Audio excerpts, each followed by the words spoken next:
მოგესალმებით, ეთერშია გურიის ახალი ამბები, მე თამთა დოლიძე ვარ. ოზურგეთში გაერთიანება ერთობამ საინფორმაციო კამპანია ჩაატარა. წევრები ჯერ ოზურგეთის აგრარულ ბაზარში იმყოფებოდნენ, სადაც მოქალაქეებს საპროტესტო გაზეთი საკანი ნომერი 11 დაურიგეს, ხოლო შემდეგ ოზურგეთის ჭადრების ბაღში ფილმის ჩვენება გამართეს. ერთობის წევრების თქმით, კამპანიის მიზანია პროტესტის გაძლიერება, რომელიც ხელისუფლების წინააღმდეგ მიმდინარეობს ქვეყანაში და მოქალაქეებამდე პროტესტთან დაკავშირებით სწორი ინფორმაციის მიტანა. გაერთიანება ერთობა აერთიანებს სხვადასხვა ჯგუფს, მათ შორის სამოქალაქო მოძრაობებს, სამოქალაქო აქტივისტებს და ინდივიდებს. ოზურგეთი არის მორიგი ქალაქი, ესე იგი, სადაც შემოვიტანეთ ესე ჩვენი პროტესტი. მიმდინარეობს ეს პროტესტი და არის უწყვეტი, რაც მოყვა ხალხის ჩაგვრას, ხალხის უსამართლო ჩაგვრას და ჩვენ ყველაფერს ვაკეთებთ, რომ ამ პროტესტმა, რომელიც დაიწყო სრულიად ობიექტური მიზნების გამო, მივიყვანოთ ეს პროტესტი ბოლომდე, ასევე დავიხსნათ ჩვენი რეჟიმის ტყვეები. ჩვენს დღევანდელი, ესე როგორ ვთქვათ, აქტივობით ჩამოვიტანეთ სტუდენტების და ახალგაზრდების წერილები საკნებიდან, გავაცანით და ასე რომ ვთქვათ, გაეცნობიან მოსახლეობას, რომ უფრო ახლოს მივიდეს მათ გულებთან ამ ხალხის ვინაობა, მათი დამოკიდებულება ქვეყნის მიმართ, როგორ უყვარდათ მათ ეს ქვეყანა და რომ უყვარდათ ეს ქვეყანა და ვიღაცაზე მეტად რომ უყვარდათ ეს ქვეყანა, მაგიტომაც აირჩია რეჟიმმა სწორედ ესეთი ხალხი და მაგიტომაც ყავთ გამოკეტილი და რა მიზეზის და მიზანის ჰქონდათ მათ ბრძოლის დასაწყისში, ის მიზეზი და მიზანი უნდა მივიყვანოთ ბოლომდე ნებისმიერ ქალაქში და ნებისმიერი ქალაქიდან ბოლოს ძალების გაერთიანებით, ასევე ერთმანეთის დანახვით და ერთმანეთის აღმოჩენით აუცილებლად მივიყვანოთ კიდევაც და დავინახავთ ერთმანეთს და ეს თვითონ პროცესის გაგვამდიდებს როგორც ეს და გამარჯვება, რა თქმა უნდა, იქნება. ჩვენი გაერთიანება, რომელსაც ჩვენ ერთობა დავარქვით, აქტიურად მონაწილეობს სამოქალაქო წინააღმდეგობაში, რომელიც მიზნად ისახავს ამ რეჟიმის მოშორებას ამ ქვეყნიდან, ჩვენი ქვეყნიდან, რაც შეიძლება სწრაფად. ამისთვის ჩვენ ვაერთიანებთ სხვადასხვა მოძრაობებს, ახალგაზრდებს, საპროტესტო ჯგუფებს, ინდივიდებს, აქტივისტებს, უბრალოდ იმ ადამიანებს, ვისაც აქტიურად უნდათ ამ ქვეყნის ინტერესებისთვის ბრძოლა. და ჩვენ ქონდა ღონისძიება, რომელიც აი ჩვენი გუნდის მშენებლობას და გუნდის შეჭიდულობის ზრდას ისახავდა მიზნად. დღეს ჩამოვედით ოზურგეთში, გურიაში, იმისათვის რომ შევეხმიანოთ გურულების მებრძოლ სულს. გურულები, როგორც მეამბოხი ხალხი,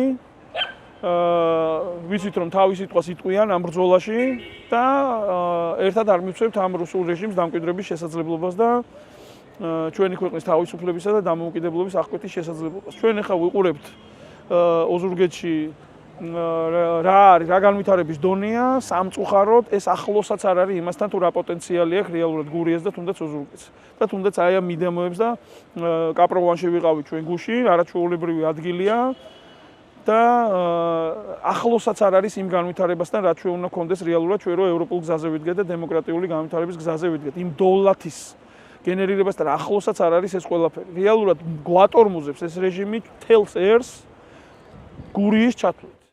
პარლამენტის საშემოდგომო სესიის გახსნისას ერთ-ერთი მთავარი საკითხი სახელმწიფო უსაფრთხოების სამსახურის ხელმძღვანელის პოსტზე მამუკა მდინარაძის არჩევა იქნება. თავდაპირველად პარლამენტის საპროცედურო საკითხთა კომიტეტი სახელმწიფო უსაფრთხოების სამსახურის უფროსის თანამდებობიდან ანრი ოხანაშვილის გადადგომის შესახებ წარდგენილი განცხადების ნამდვილობას დაადგენს და შესაბამის დასკვნას პარლამენტის უახლოეს პლენარულ სხდომაზე წარადგენს. პარლამენტის სხდომაზე ოხანაშვილის ნებაყოფლობით გადადგომისა და შესაბამისად მისი უფლებამოსილების ვადამდე შეწყვეტის თაობაზე ინფორმაციას ცნობად მიიღებს. ამის შემდეგ სუსის ახალ უფროსს აირჩევენ. რა თანამდებობაზეც პრემიერ-მინისტრმა უმრავლესობის ლიდერი, ფრაქცია ქართული ოცნების თავმჯდომარე მამუკა მდინარაძე წარადგინა. სახელმწიფო უსაფრთხოების სამსახურის შესახებ კანონისა და პარლამენტის რეგლამენტის გათვალისწინებით პარლამენტის სახელმწიფო უსაფრთხოების სამსახურის უფროსს სრული შემადგენლობის უმრავლესობით 5 წლის ვადით ირჩევს. ირაკლი კობახიძის განცხადებით ოხანაშვილი ეროვნული უსაფრთხოების საკითხებში მისი მრჩეველი იქნება. არ არსებობს ადამიანი, რომელიც ადევნებს თვალყურს იმ საკადრო წმენდას, იმ საკადრო გადაადგილებებს, რომელიც ხდება ივანიშვილის ბანდის შიგნით და არჩება შტაბ-ეშლება, რომ ისინი უბრალოდ ვერ ახერხებენ ვერტიკალის გასწორებას, ვერ ახერხებენ დალაგებას, სტაბილიზაციას რეჟიმის. ეს რა თქმა უნდა არის გამოძახილი იმ შიდა წინააღმდეგობის, რომელიც არსებობს საქართველოში და რომელიც არის ურყევი, მათ შორის ეს არის საერთაშორისო ზეწოლის და სანქციების შედეგიც და საბოლოო ჯამში ვხედავთ იმას, რომ ივანიშვილის ბანდა უბრალოდ ვერ სტაბილიზირდება ვერ ლაგდება. რაც გამოვლინდა ეხა ესე ზედაპირულად რაც შეიძლება მარჩელობის გარეშე თქვათ და რაც არავის არ გაუკვირდება ვინც საქართველოს პოლიტიკურ პროცესს ადევნებს მე მგონი ყველასთვის მარტივ გასაზრებელია რომ ანრი ოხანაშვილის კალიბრის ადამიანს არ დაემორჩილებოდა სახელმწიფო უსაფრთხოების სამსახური. აქ ვხედავ ამ პრობლემას ოხანაშვილის ავტორიტეტი, ოხანაშვილის დონე პოლიტიკური წონა მან ვერ მოახერხა ამ სისტემის სადავეების ხელში აღება. ეს საკადრო გადანაცვლებები არ ემსახურებოდა, რა თქმა უნდა, არც 5 თვის წინ და არც გუშინ არ ემსახურებოდა ჩვენი ქვეყნის უსაფრთხოებას, ეს მხოლოდ და მხოლოდ ემსახურება კლანურ ბრძოლებს, კლანური გადანაცვლებების შედეგად მიღებულ გადაწყვეტილებებს და ასევე ჩვენი ხალხისგან მოპარული ფულის განაწილების პროცესებს. აი ეს უმართავი ქაოსი არის შექმნილი ჩვენს ქვეყანაში, რომელიც ეტყობა რა თქმა უნდა ჩვენს ქვეყანაში კრიმინოგენულ ვითარებასაც. თავარი მიზანი არის ის, რომ გაძლიერდეს ქვეყნის უსაფრთხოებისათვის ზრუნვა. მამუკა მდინარაძეს გააჩნია მდიდარი გამოცდილება, როგორც პრაქტიკოსი იურისტი, გამომძიებელი იყო, შემდგომში ის ადვოკატიც იყო, ამდენად ის სრულად იცნობს ამ სამართალდაოცავ სისტემას, არა გარედან, არამედ შიგნიდან.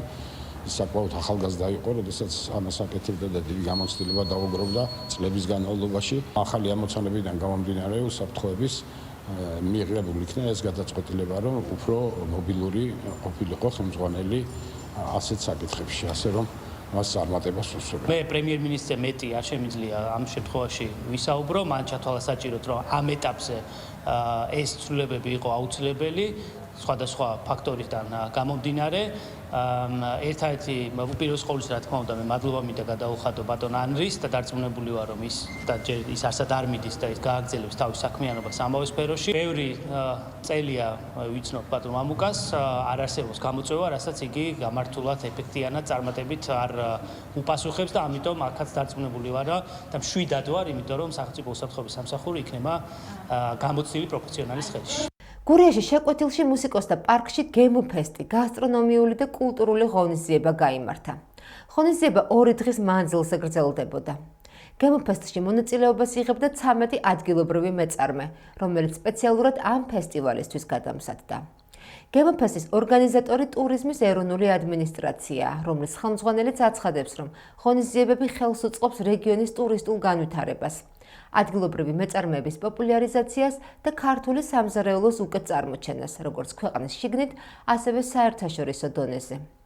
ღონისძიებასთან ახლდა მუსიკალური პროგრამა და სხვადასხვა გასართობი აქტივობა. ჩვენი ყოფნა მიზნად ისახავს ჩვენი კერძი გავაცნოთ საზოგადოებას. ჩვენ გვაქვს ხომის ბალიში, შემწვარი ხორისხოში ტყემლის ჟელეთი და ეს ტყემლის ჟელი არის ჩვენი საფირმო ტყემალი.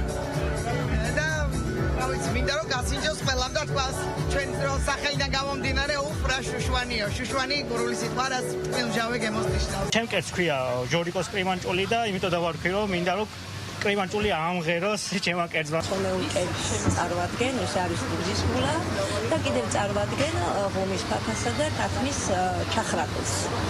ეს არის ძველი გემოებისადმი პატივისცემა ჩვენი ხალხის მიერ, ჩემს მიერ, ყველას მიერ და ძალიან კარგია რომ ასეთი ფესტივალი იმართება. მე მაქვს დღეს კალმახი გრილზე შემწვარი, ცხარენესვის სასასთან, ბაჟესთან ერთად, გურულ ბაჟესთან ერთად და ბრინჯის გურგუშელასთან ერთად. და აქ მოსუსტუმრებს გახდება ძალიან გემრიელი და პოზიტიური ესეთ გემოს მახასიათებელი გურული კერძები. სანიშნავია ის ფაქტი, რომ ყოველგვარ მოლოდის გადააჭარბა და განსაკუთრებული გემოები დააგემონა ადგილობრივმა ტურისტმა, როგორც საერთაშორისო, ისე ადგილობრივმა მოგზაურმა და ასევე აღსანიშნავია ის ფაქტი, რომ გურიას ნამდვილად აქვს ის ტურისტული შესაძლებლობები და პროდუქტი იმისთვის, რომ ძალიან ბევრ ადგილობრივ მოგზაურს, საერთაშორისო მოგზაურს უმასპინძლოს. გურის გემო ფესტმა ჩემ მოლოდინებს გადააჭარბა, იმიტომ რომ არ ველოდებოდი ესეთი მაღალი კლასი თუ გამოვიდო და ძალიან ამაყიდებედნიერი ვარ, რომ ამ ჩვენ პატარა სამშობლოში ესეთ პატარა რეგიონებს ესეთი განსხვავებული გასტრონომია აქვს და დღეს ჩემთან ერთად მე მგონი ყველა სტუმარი ძალიან ბედნიერია, რომ დააგემოვნეს გურული კერძებისგან შექმნილი ახალი სტრიტ ფუდის კერძები. ოზურგეთის მუნიციპალიტეტი სოფელ ვაკიჯვარში ახალგაზრდებს დასვენების და თავშეყრის ადგილის მოსაწყობად სხვადასხვა ატრიბუტიკა გადაეცათ. აღნიშნული მხარდაჭერა ახალგაზრდებმა პროექტის ისწავლე და იმოქმედე, ახალგაზრდები გურიის განვითარებისთვის ფარგლებში მიიღეს. ადგილი, რომელიც სოფელ ვაკიჯვარში ახალგაზრდების შეკრების, საუბრის და დასვენების ადგილია, ამიერიდან ახალი სკამებითა და მაგიდით, ასევე ახალი განათებით იქნება განახლებული. როგორც აქაურები ამბობენ, მსგავსი აქტივობები და გადაწყვეტილებები მათთვის მნიშვნელოვანი მხარდაჭერა და мотиваციაა. ჩვენ ვართ ახალ ვაკიჯვარში, ჩვენმა გუნდმა დაწერა პროექტი ისწავლე და იმოქმედეს ფარგლებში და ვაკიჯვარში დამონტაჟდება მზის ბატარეები და დაიდგმება სკამები და მაგიდები ახალგაზრდებისთვის. მინდა გულწრფელი სიხარული გამოვხატო დღევანდელ დღეს სოფელ ვაკიჯვრის ცენტრში აი ამ მაგიდის სკამების და განათების დაყენების გამო, რადგან ეს სოფლისთვის და სოფლის ახალგაზრდებისთვის საკმაოდ მნიშვნელოვანია, რადგან მე ვფიქრობ, რომ ზაფხულში და არა მარტო ზაფხულში, საღამოს საათებში დროის გასატარებლად და თაშვის საყრელად საკმაოდ კარგი ადგილი მოეწყო და მინდა მადლობა გადავუხადო ყველა იმ ადამიანს, ვინც ჩართული იყო აი ამ პროექტის ფარგლებში და დაგვეხმარა გამარჯვებაში. დღეისათვის სულ ეს გახლდათ, მე მომავალ შეხვედრამდე გემშვიდობებით, კარგად ბრძანდებოდით.